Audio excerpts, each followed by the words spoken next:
하나님이 빛이 우리를 살리시고 회복시키실 것을 믿습니다.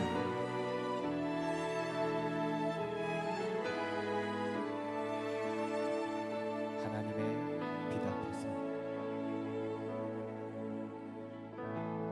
하나님의 빛 앞에서 그 투명한 빛 앞에서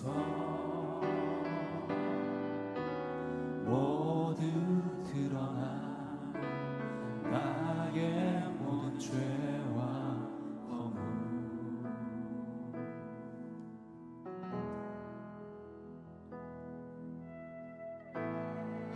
하나님의 빛 속에서 그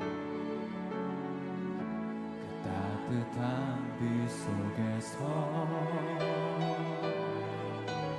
모두 고쳐진 나의 모든 죄와 상처 그의 빛 속에서 드러내어 징계한 아니 드러내어 고치시니 하나님의 은혜와 사랑 하나님의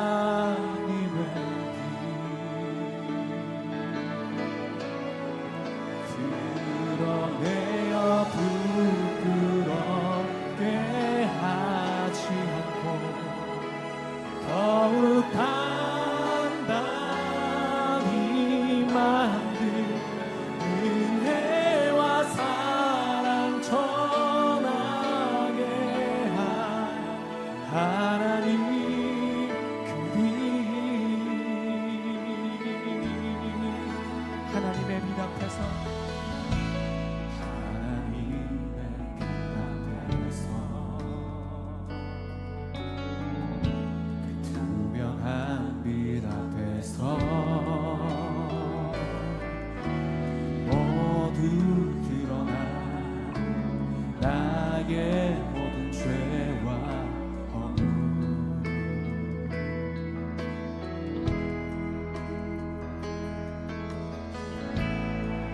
하나님의 빛 속에서 따뜻한 빛 속에서 모두 고쳐진 나의 모든 죄와 상처 그의 빛 속에서 드러내어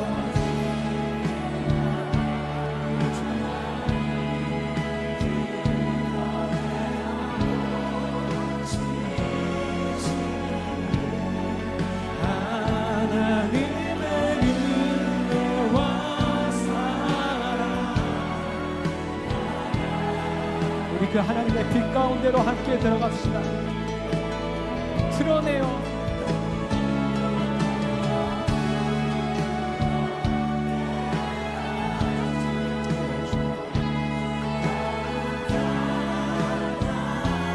우리 그 빛을 신뢰합시다.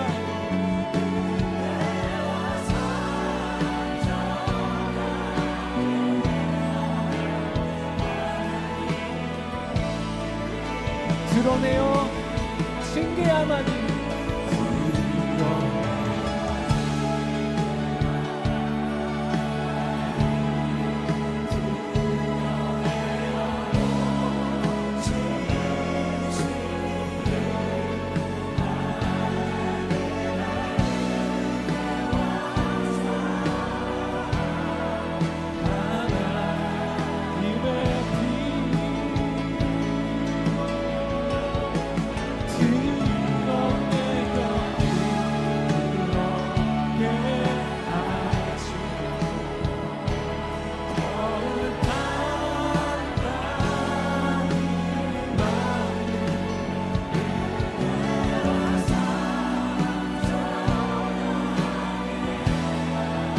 우리의 두 손을 높이 들고 우리 다시 한번 고백합시다. 드러내어 징계하나니 드러내어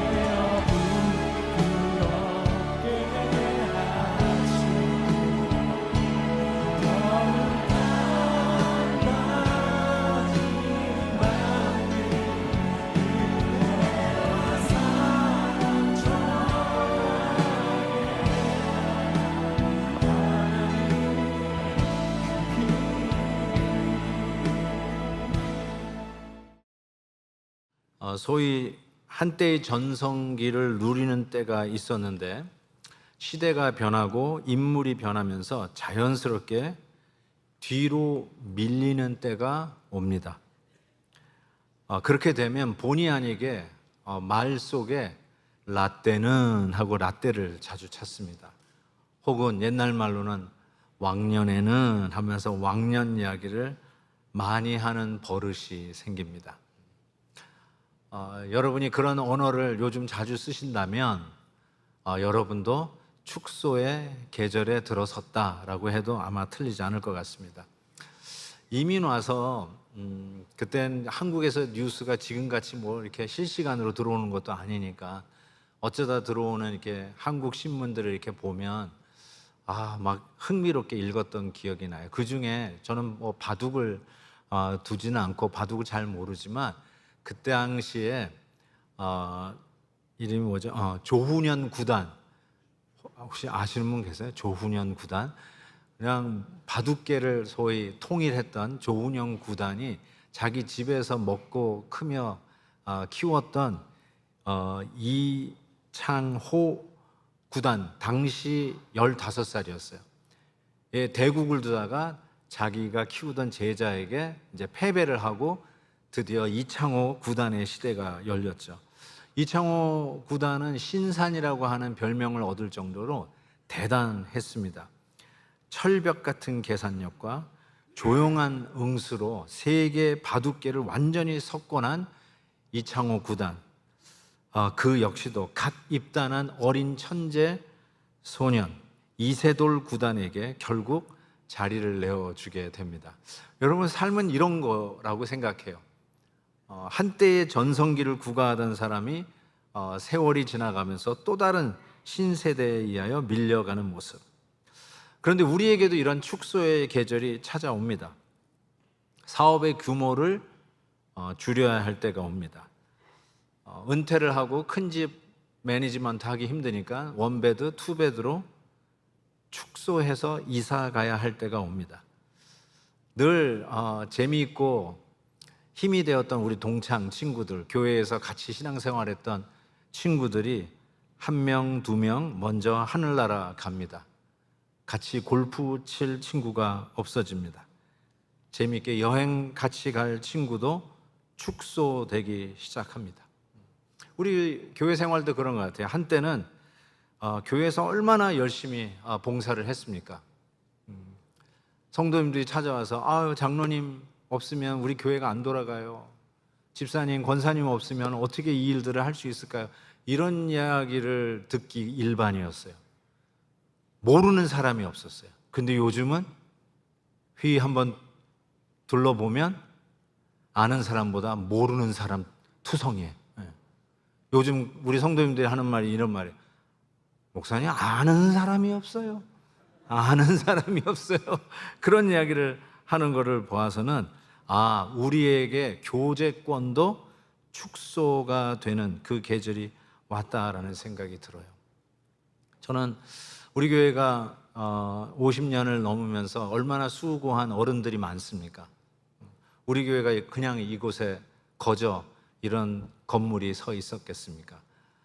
수고하시고 땀 흘리시고 귀한 헌금해 주시면서 이와 같은 귀한 시설을 만들고 지난 50년 동안 하나님의 은혜를 누리고 있지 않습니까?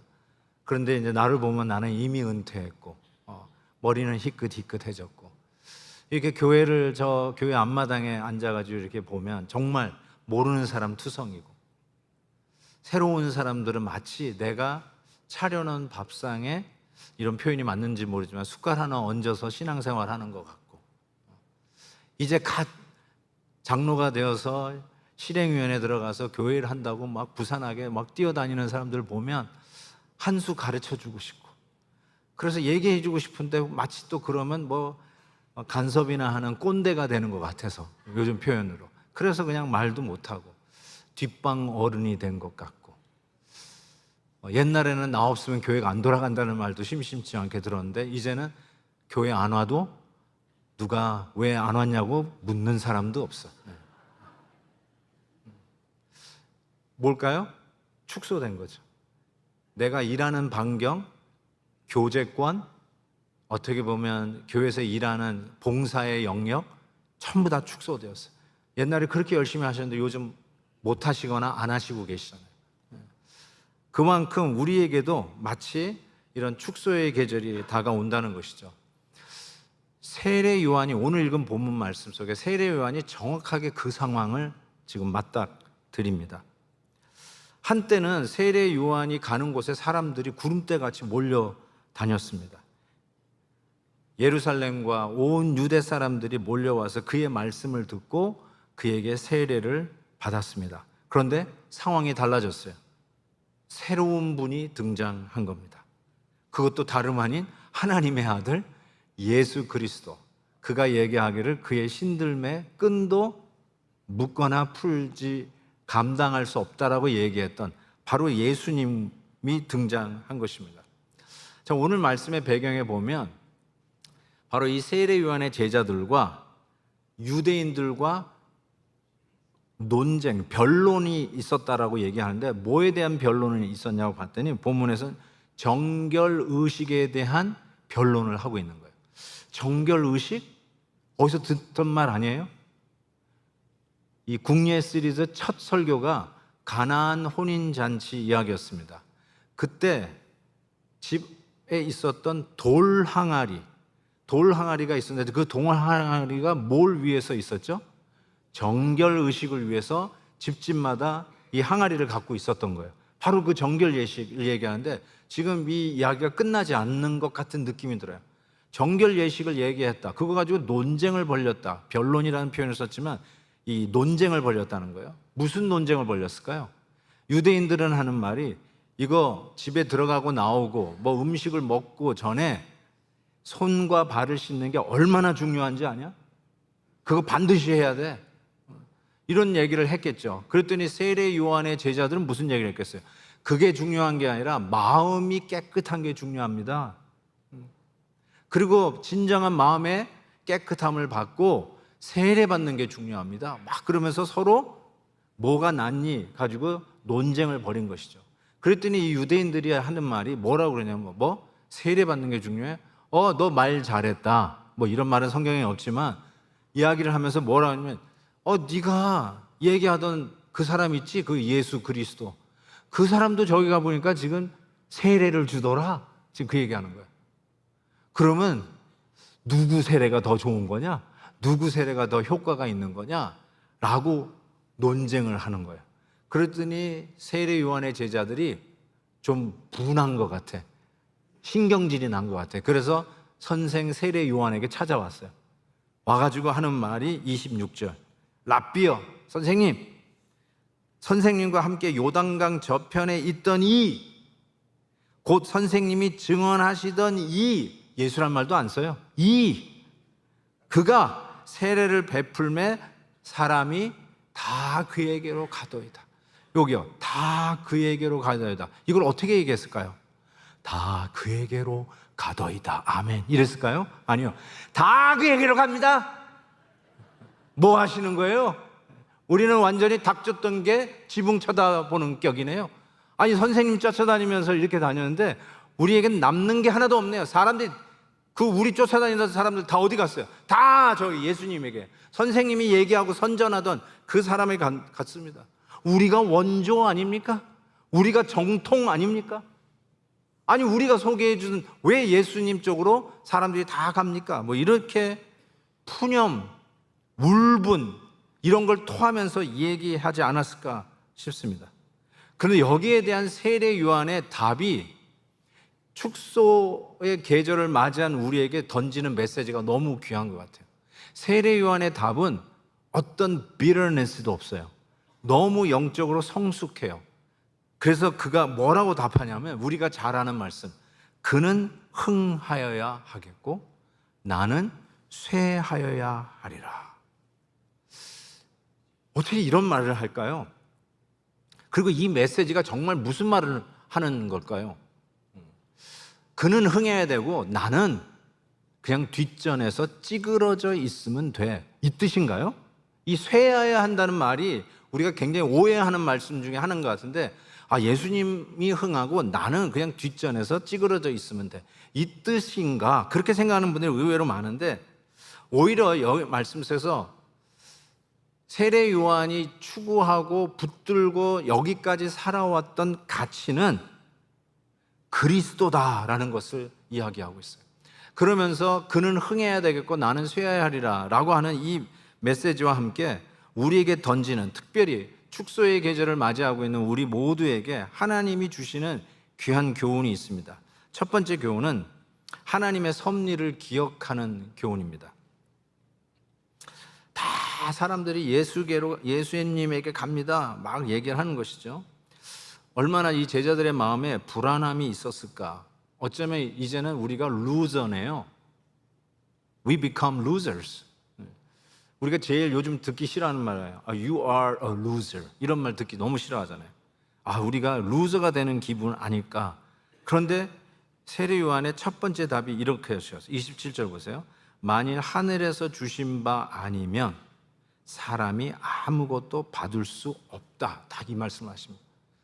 이것이 하나님 섭리에 대한 정통한 해설이에요. 하나님 섭리가 뭐냐? 하나님이 우리에게 주시지 않으면 우리는 받은 게 아무것도 없다. 잘 됐을 때나 혹은 여러분의 기대와 다르게 잘 안 됐을 때도 하나님이 허락하지 아니하시면 이루어지는 일이 없다라고 이야기하는 것이에요. 이 섭리라는 말이 말 그대로 이 프로노이아라는 헬라어 단어인데 미리 미리 앞을 노이아 내다본다는 뜻이에요. 내다보고 하나님께서 모든 필요한 것을 공급하시는 아주 완벽한 상태, 풍요로운 상태를 섭리라고 이야기합니다. 우리는 잘 될 때 하나님이 나에게 공급하셨다고 생각하고 일이 안 될 때는 하나님이 나에게 주시지 않았다라고 아주 단순하게 생각하는데, 섭리라는 말은 우리가 안 받았다고 생각하고 우리의 삶이 축소되어진다고 생각하는 그 순간도 실은 하나님의 섭리 안에 있다는 뜻입니다. 우리는 어떤 축소를 당하는, 내가 의도적인 게 아니라 축소를 당하는 그런 상황이 닥치면 왜 이런 일이 닥쳤나 하면서 어떻게 보면 1차원적으로 블레임 시프트, 너 때문이야, 어떤 시스템 때문이야, 저 인간 때문이야, 뭐 이런 식으로 누구 잘못이야 하면서 이 잘못이 누구에 있는가를 지적하는 데 실은 바빠요. 저는 정확한 평가는 좋다고 생각해요. 그래야 더 발전도 있으니까요. 그렇지만 그런 1차원적으로 내 삶에 축소되어지는 일들이 누구 때문이야 라고 하는 1차원적인 손가락질에 끝난다면 그거는 하나님의 교훈, 섭리를 믿지 못하는 불신앙의 발로라고 생각해요. 그래서 우리 예수 믿는 사람들은 축소되는 계절에도 하나님께서 함께 하신다는 하나님의 섭리가 있다는 것을 분명히 바라다 봐야 돼요. 예를 들어서 욥 같은 경우는 이런 얘기를 했어요. 여러분 알다시피 욥이 건강도 잃어버리고 자녀들도 잃어버리고 자기가 여태까지 세워놓은 기업도 잃어버렸잖아요. 자, 그때 욥이 이런 얘기를 해요. 주신 이도 여호와시요 거두신 이도 여호와시오니 여호와의 이름이 찬송을 받을지니이다 라고 이야기를 합니다. 우리 결혼 생활에서도 마찬가지예요. 그냥 내가 왜 이 결혼 생활이 힘든가, 왜 우리 가정은 이렇게 행복감이 없을까? 그래서 이건 다 누구 때문이다 라고 하면서 배우자가 나를 괴롭혔기 때문이다, 뭐 아내가 나를 바가지를 긁기 때문이다, 남편이 정말 능력이 없어서 그랬다, 뭐 이런 식으로 서로 블레임 시프트를 하게 될 때 우리 안에 축소라고 하는 이 계절이 다가왔을 때 우리에게 남는 거는 쓴뿌리뿐이 없어요. 남을 향한 불평, 불만과 정죄뿐이 없어요. 이런 상황 속에서도 하나님이 여전히 섭리하고 계시다는 이 역사관, 아니 이 신학적 우리의 이 말씀의 가르침에 우리가 분명히 받아보지 못하면 우리의 축소의 계절에 우리의 인생은 정말 쓴뿌리 속에서 정말 한풀이하고, 마치 이 세례 요한의 제자들처럼 이게 뭡니까? 다 저리를 가버리네요. 우리 이제 끝났네요. 우리 세월은 끝났네요. 조선 시절 다 끝났네요. 이런 식의 어떤 푸념만 남는 정말 안타까운 인생이 될 수밖에 없는 것이죠. 저는 요셉의 말이 굉장히 지금도 항상 제가 정말 가슴에 담고 늘 묵상하는 말씀 중에 하나가 요셉이 형들에게 한 말이에요. 요셉이야말로 형들 때문에 축소된 인생을 오래오래 살았던 자 아닙니까? 형들 때문에 노예로 팔려가고, 그래서 뭐 감옥에도 갇히고 정말 인생의 고난 구비구비 속에 있었는데, 나중에 형들을 만났을 때 형들은 자기네들이 복수당할 거라고 생각했어요. 그때 요셉이 한 말이 있어요. 뭐라고 얘기하냐면, 당신들은 나를 해하려 하였으나 하나님은 그것을 선으로 바꿨다라고 얘기합니다. 자, 여러분, 사람의 악이 선하다는 뜻이 아니에요. 여러분이 악한 건 여전히 악합니다. 못된 짓 한 거 여전히 못된 짓이에요. 그런데 형들은 나에게 못된 짓을 하려고 했지만 하나님은 그 의도를 바꾸어서 이걸 통해서 하나님의 선을 이루는 섭리를 이루셨다는 거예요. 그러니까 우리의 삶이 축소되어지고, 그것도 의도적으로 나의 의지가 아닌 남에게 의해서 축소당할 때가 있어요. 그런데 그 축소당한 거를 요셉은 어떻게 봤냐면, 하나님께서 그거를 선으로 바꾸시는 섭리의 순간이라고 그는 고백을 한 것이죠. 그래서 축소의 계절이 찾아왔을 때 이걸 꼭 기억하셔야 돼요. 아, 하나님의 섭리가 허락된 시간이구나. 하나님이 여전히 주관하고 있는 시간이구나. 성공했을 때, 내가 이전에 젊었을 때, 잘 나갔을 때, 한참 잘 나갔을 때, 그때도 하나님의 섭리가 나 안에 있었고, 지금 줄어들었을 때도 여전히 하나님의 통치와 섭리는 나와 함께 하신다라는 걸 기억하라는 거예요. 기억. 그 기억을 하지 않으면 여러분 인생이 우울해질 겁니다. 특별히 여러분의 인생에 축소의 계절이 다가왔을 때. 두 번째 경우는 자기의 자리를 아는 중요성입니다. 자기가 어디에 있는지, 자기가 누군지를 아는 거예요. 28절에 이런 말씀을 했어요. 내가 말하는 바 나는 그리스도가 아니요. 내가 누군지를 알아요. 내가 그리스도가 아니래요. 그의 앞에 보내심을 받은 자라고 한 것을 증언할 자는 너희니라. 나는 광야에 외치는 소리이지 내가 그리스도가 아니다. 즉 내가 주인공이 아니야.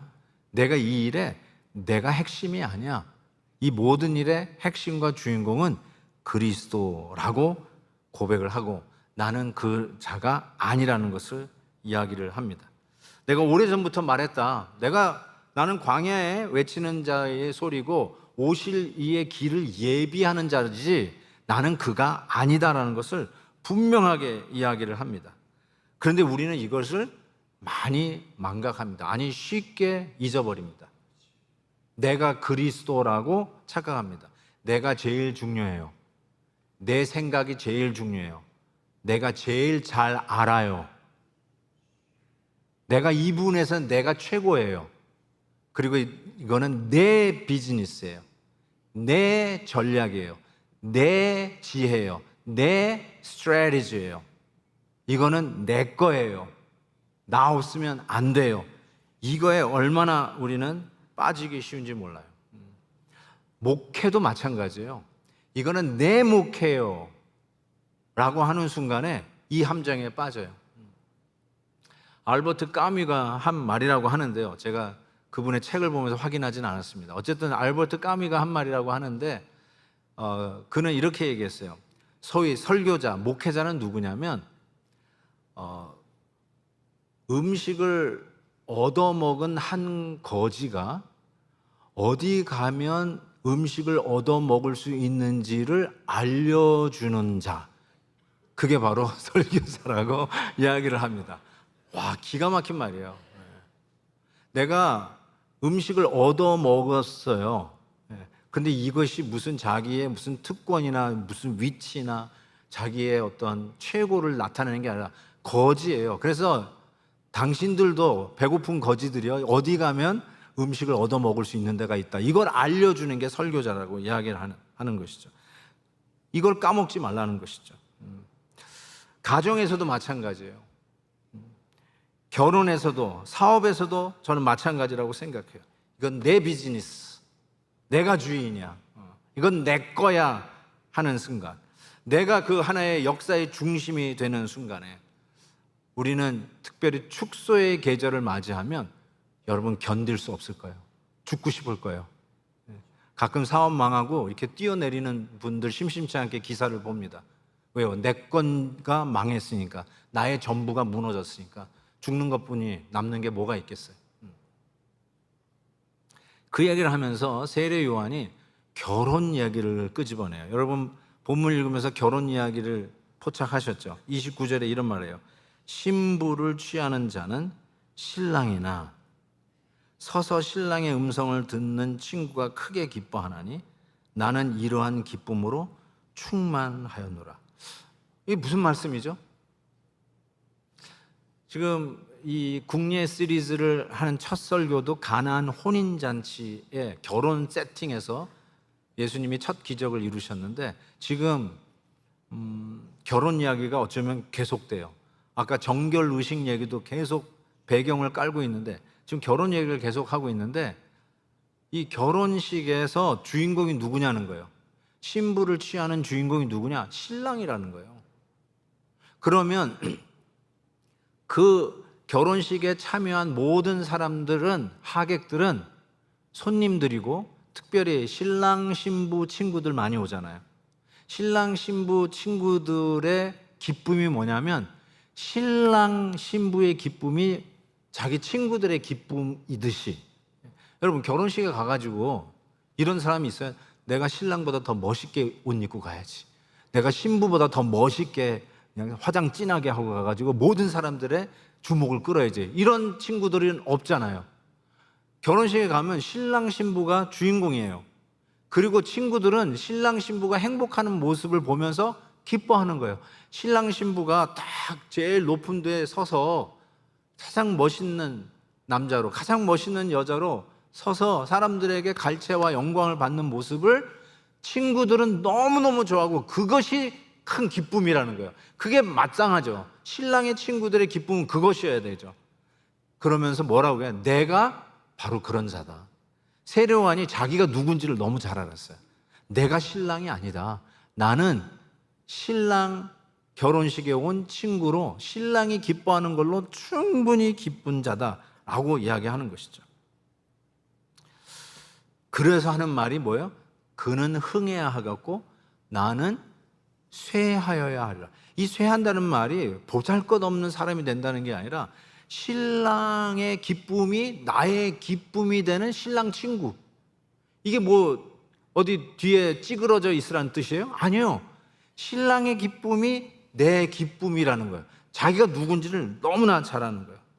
그래서 더 큰 그리스도가 될 때 나는 더 작은 자아가 되는 거, 그것이 기쁨이고, 예수님이 더 큰 영광을 누릴 때 나는 아무 영광을 받지 않아도 그것으로 쓴뿌리를 꼭꼭 씻는 사람이 아니라 그걸로도 너무너무나 기쁘고, 신랑이 영광받고 신랑이 더 커지고 신랑이 더 높아지고 신랑이 더 큰 영광을 누리는 것이, 그게 바로 친구의 기쁨이듯이 내가 그와 같다라고 얘기하는 것이죠. 신랑보다 내가 더 커지려고 하는 거, 그걸 교만이라고 하고 과대망상증이라고 합니다. 심리학자 밀턴 로키츠가 쓴 책이 있어요. The Three Christs of 입실란티라고 하는데, 입실란티는 도시 이름이에요. 마을 이름인데 입실란티에 정신병원이 있었어요. 그 정신병원에 3명의 그리스도가 있다라고 하는 좀 우스꽝스러운 책인데요. 아마 저 책을 모르셔도 이 책에서 나온 이야기는 여러분이 아마 다 들으셨을 거예요. 거기에 이제 세 정신병자 환자 3명이 있는데, 그 중에 한 환자가 이렇게 얘기하는 거예요. 나는 하나님의 아들 메시아다 그랬어요. 그랬더니 그 옆에 있는 환자가 너 같은 아들 둔 적이 없다 또 이랬어요. 들어보셨죠? 이런 얘기. 그랬더니 또 아니다, 하나님이 나한테 얘기했다, 가서 이들을 구원해 내라고. 그랬더니 또 그 옆에 있는 3번째 그리스도가 뭐라고 하냐면 나는 너에게 그런 명령을 한 적이 없다, 이런 얘기예요. 우스꽝스러운 얘기지만 우리가 그리스도인 줄 착각하고 살고 있는 우리들의 모습을 아주 풍자적으로 보여주는 이야기라고 생각해요. 그러니까 신랑 대신 예수 그리스도, 그분이 주인공인데 자꾸 내가 그 주인공 자리에 들어가서 그냥 I, my, me, mine을 하고 있는 거예요. 내 거, 내가 제일 중요해, 나 중심이야, 내가 제일 잘 알아. 아직도 I, my, me, mine이야. 그거를 뭐라고 하냐면 그게 정신병 수준이라는 거예요. 내가 그리스도라고 생각하는 거죠. 성경 지식이 많다고요. 이 진리를 자동적으로 습득하지는 않습니다. 성경의 사실이 많이 알고 있어도 이 중요한 연결고리를 놓치면, 즉 예수 그리스도가 누구인지, 그 안에서 내가 누구인지, 바로 이 자리매김, 그리스도가 주인이고 그는 승해야 되고 나는 쇠해야 된다는 이 연결고리를 모르면 성경 전체의 흐름과 메시지를 놓치는 거예요. 성경을 아무리 여러분 통독해도 You don't know the Bible. 성경을 모르는 거예요. 그리스도는 그리스도예요. 내가 그리스도가 아니에요. 그분이 주인이시지 내가 주인이 아니에요. 예수님이 주님이시고 나는 주님이 아니에요. 그래서 그 예수 그리스도가 누구신지를, 얼마나 크신 분인지를 31절에 이렇게 얘기해요. 위로부터 오시는 이는 만물 위에 계시고 하늘로부터 오시는 이는 만물 위에 계시다. 가장 크신 그리스도이심을 이야기하고 있습니다. 그리스도는 모든 통치와 권세와 능력과 주권 위에 높임을 받으시는 크신 그리스도이심을 이야기합니다. 모든 만물의 상속자가 되신다라고 말씀합니다. 이것을 모르면 축소의 계절이 우리에게 다가왔을 때 우리는 견뎌낼 길이 없습니다. 이것을 알게 되면 우리가 축소의 계절이 와도 이렇게 기도하게 돼요. 주님, 주께서 주시는 것을 아멘으로 받게 하옵소서. 주께서 주시지 않는 것이 내게 없다는 것을 인정하게 하옵소서. 주께서 거두시는 것을 내려놓게 하시고 주께서 요구하는 사람이 되게 하여 주옵소서. 굉장히 여유 있고 그 안에서도 크신 하나님이 여전히 섭리하고 있는 것을 믿고, 내 인생이라서 내가 내 인생의 주인공인 줄 알았더니 하나님이 나를 내 인생의 주인공 세운 게 아니라 그리스도가 중심이고 나는 신랑 대신 예수 그리스도의 친구로 그리스도의 기쁨이 내 기쁨이 되고 그리스도의 커짐이 내가 작아지라도 그것이 충분히 기쁘고, 예수님의 위대한 영광이 내가 남들에게 주목을 받지 않더라도 그것 때문에 중리 사느냐 하면서 쓴뿌리를 키우는 그런 불쌍한 인생을 살지 않는다는 것이죠. 이게 바로 세례 요한이 축소하는 그 계절에 늠름하게 성숙하게 대하는 모습이라고, 그 비결이라고 저는 생각합니다. 그래서 34절 보세요. 하나님이 보내신 이는 하나님의 말씀이니 이는 하나님이 성령을 한량없이 주십니다. 성령 안에서 하나님이 말씀이 당신의 아들 그리스도에게 한량없이 부어주셨어요. 그러니까 그리스도 안에 모든 해답이 있어요. 정답은 그리스도 안에 있어요. 성령 안에 모든 것이 한량없이 풍성하게 부어주신다는 뜻이에요. 그래서 축소의 계절을 맞이할 때, 우리들의 모든 것이 줄어들 때, 우리가 몰라도 지식이 부족해도 우리의 경험이 한계가 있고 내가 앞일을 내다보지 못한다 할지라도 it's okay. 왜냐하면 그리스도가 다 알고 계시고 그분에게 성령 안에서 한량없는 지혜가 부어져 있기 때문에 그분과 함께라면 내가 축소의 계절을 맞이하더라도 그것이 문제될 일이 없다는 것이죠. 언제는 우리가 다 알았나요? 언제는 우리가 뭐 젊었다고 마일이 능력을 다 가지고 있었나요? 그냥 그런 줄 알고 문제 없다고 착각하고 살았을 뿐이죠. 축소의 계절을 맞이하기 전까지는 정말 내가 하나님인 양, 하나님의 도움이 별로 필요 없는 양 살고 있었잖아요. 근데 이 축소의 계절이 왔을 때 우리가 그 계절에도 늠름하게 믿음으로 성숙하게 통과할 수 있는 이유는 그분이 크셔야 되는 거지, 그분의 크심이 나의 기쁨이지 나는 그리스도가 아니지, 이걸 분명히 알라는 것이죠. 그러면서 35절에 보니까 예수님만큼 하나님 아버지의 사랑을 받은 자도 없다. 아버지께서 아들을 사랑하사 만물을 다 그의 손에 주셨다. 그 아들이 그리스도가 이런 분이라는 거예요. 내가 부족해도 이 표현이 이상하지만 it's okay. 왜냐하면 우리 주님이 다 가지셨어요. 어떻게 하나님이 아들을 너무너무 사랑하셔서 만물을 다 예수 그리스도에게 주셨어요. 아빠는 왜 나를 사랑 안 해? 야, 내가 이것도 주고 이것도 줬잖아. 우리가 이렇게 얘기할 수 있다면 하나님께서 하시는 말이 내가 다 아들 그리스도에게 다 줬다. 내가 그만큼 사랑한다는 거예요. 제가 이 테니스를 치다가 다리를 접질렀어요. 그래가지고 나올 때 좀 이렇게 좀 절면서 나와서 너무 죄송합니다. 막 어쩔 줄 모르겠더라고요. 제가 어떻게 주일날 또 이러고 가서 설교해야 되나 막 했는데, 어제는 그래서 좀 일찍 집에 들어가서 한 서너 시쯤에 이제 집에 들어가서 2층에 올라가기 힘드니까 이제 리빙룸 카우치에 앉아가지고 이제 일을 보고 있는데, 와, 그냥 집이 달구어져 있잖아요. 근데 전기세가 난다고 우리 아내가 에어컨을 안 트는 거예요. 거기다가 이거 뭐 이게 이 스키 신발 같은 거를 발에 감고 있으니까 더 더운 거예요.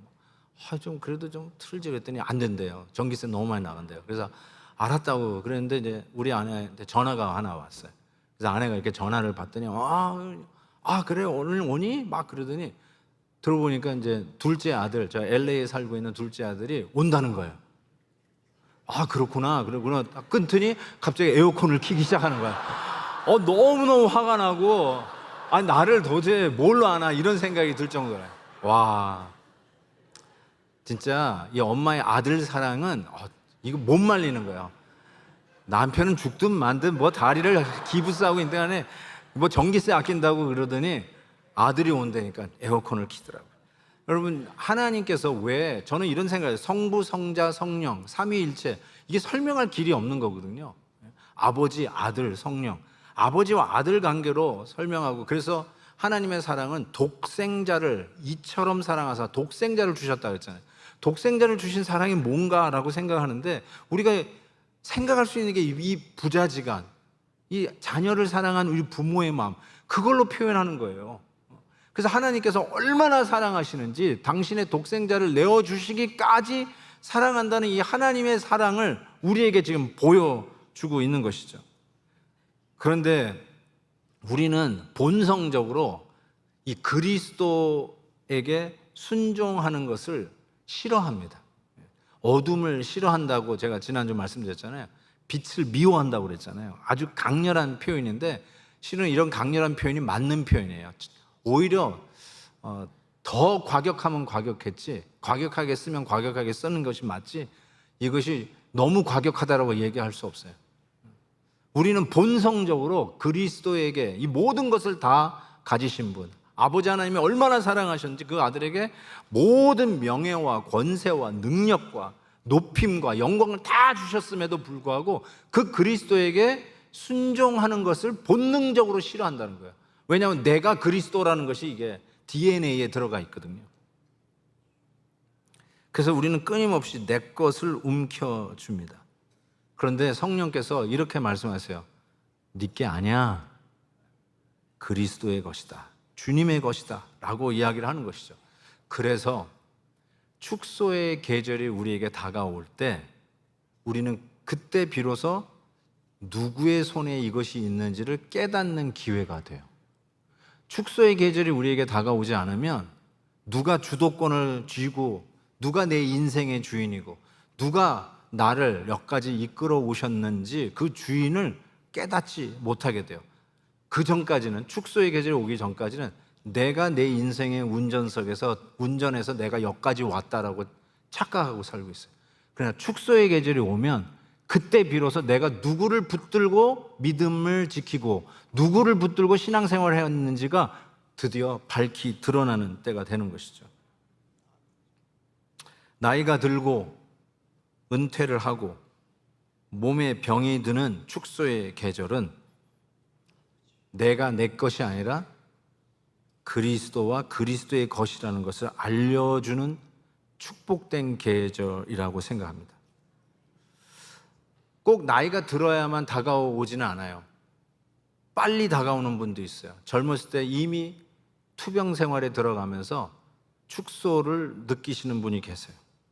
행동 반경이 제한되는 것을 이미 겪고 계세요. 그것은 내 인생의 주인이 내가 아니라 그리스도인 것을 빨리 알려주는 기회가 됩니다.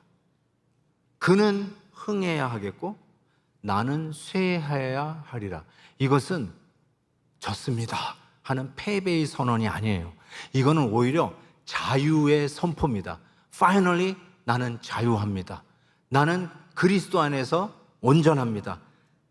자유를 선포하는 당당한 고백이지 어쩔 수 없이 뒤에서 내 인생에 쓴 잔을 마십니다 하는 패배의 고백이 아니에요.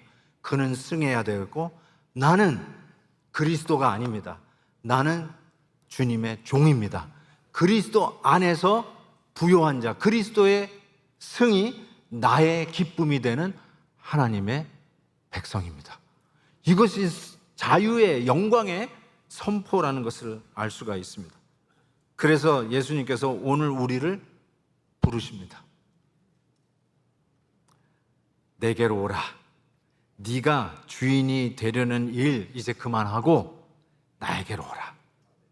축소의 계절을 두려워하지 말고 더 커지시고 더 위대하시고 더 높아지시고 더 아름다운 귀한 사역을 펼쳐가시는 우리 주님을 보면서 내가 작아지는 것이 자유함입니다. 주님 앞에 나의 주도권을 넘겨드리고 내 운전석을 넘겨드리고 그 안에서 자유한 자가 되는 게 이게 바로 하나님이 축소의 계절에 주시는 복인 것을 믿습니다. 이 말씀을 제가 은퇴할 즈음에 또 묵상하게 돼서 저한테 적용을 안 할 수가 없어요. 많은 분들이 저의 은퇴를 하는 걸 보면서 아쉬워하는 분이 계세요. 시원해하는 것보다는 훨씬 낫죠. 시원해하는 분도 몇 분 계시겠지만 저는요, 여러분이 아쉬워하는 만큼 저 아쉽지 않습니다. 왜냐하면 맞아요. 은퇴는 어찌 보면 제 사역의 축소라고 할 수 있어요. 그런데 저는 이거를 물리적인 상황 속에서의 축소라고 보지 않습니다. 우리 주님이 더 커질 수 있는 기회라고 생각합니다. 하나님이 나 같은 자를 쓸어서 여기까지 쓰셨는데 은퇴 후에 모든 것이 정지되고 스탑되고 뭐 뒷방에 들어가서 찌그려 앉아 있으라가 아니잖아요. 하나님이 은퇴한 후에도 하나님께서 부족한 종을 하나님의 뜻 따라 쓰시고 내가 아니라 그리스도라는 것만 분명하다면, 내가 주인이 아니라 우리 주님이 주인이라는 것만 분명하다면 오히려 약할 때 강한 되시는 주님의 더 커지는 은혜가 있을 것을 분명히 믿습니다. 그래서 어쩌면 누가 담임 목사냐보다 더 중요한 게 누가 우리 교회의 주인이냐가 더 중요해요. 저나 또 앞으로 뒤에 오실 우리 황 목사님이나 여러분 뭐 이것 때문에 잘 되느냐 못 되느냐 이런 거 가지고 걱정하지 마시고 우리 교회의 주인이 누구냐, 우리 교회는 누구의 것이냐, 이게 훨씬 더 중요해요. 그리스도의 것이고 우리 주님이 우리 교회의 머리시고 우리의 주인이신 이상 베델교회는 노 프라브럼, 계속해 하나님의 놀라운 역사에 진리의 횃불을 끝까지 들고 주님 다시 오시는 그날까지 이 얼바인 지역을 넘어 세계 끝까지 하나님의 귀한 복음의 사역을 감당하는 우리 베델교회가 될 줄 믿습니다.